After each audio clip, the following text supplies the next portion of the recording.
एक समय की बात है, एक छोटे से गांव में एक गरीब लड़का रहता था। उसके पिता एक मजदूर थे और गरीबी के कारण उनका परिवार संघर्ष में था। लेकिन इस लड़के के अंदर आगे बढ़ने का जुनून था। एक दिन जब वह गांव के नदी किनारे घूम रहा था, तो उसने एक बच्चे को पत्थर से उड़ाते हुए देखा। लड़का चौंक गया और बच्चे के पास गया और पूछा, तुम क्या कर रहे हो? बच्चा मुस्कुराते हुए बोला, मैं एक राजा बनने के लिए यह पत्थर उड़ाने की कोशिश कर रहा हूँ। जब मैं इसे उड़ा दूंगा, तब मैं राजा बन जाऊंगा। यह सुनकर लड़के के चेहरे पर एक आश्चर्यजनक मुस्कान छा गई।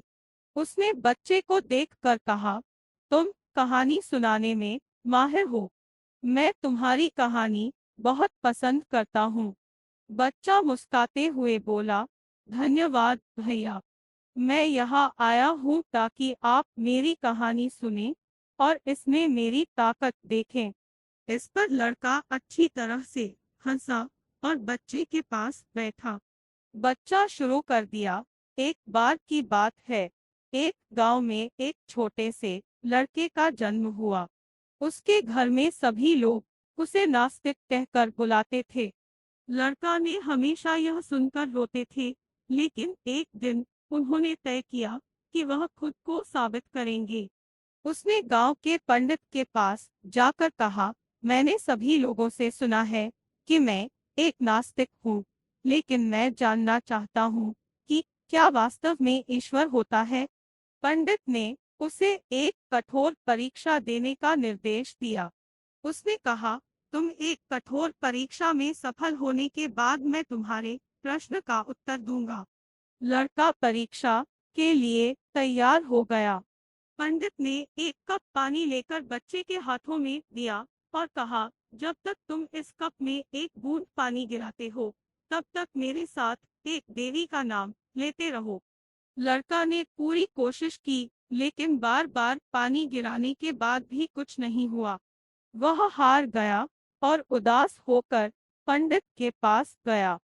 लड़का रोते हुए कहा, मुझसे यह काम नहीं होगा, क्योंकि मैं एक नास्तिक हूँ। पंडित हंसे और बच्चे को गले लगाया, तुम्हारी परीक्षा अभी शेष है, क्योंकि जब तुम पानी गिराने के बाद बार बार प्रयास करते हो, तब तुम ईश्वर को ढूंढने के बजाय खुद को खोज रहे हो।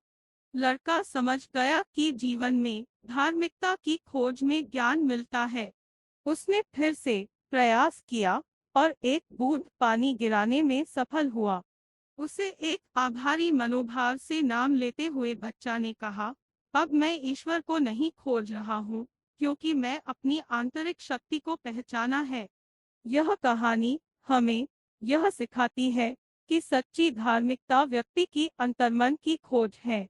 जब हम अपनी आंतरिक शक्ति को पहचानते हैं, तब हम जीवन को एक नई दृष्टि से देखते हैं और सभी बाधाओं को पार करके सफलता की ऊंचाइयों को छू सकते हैं।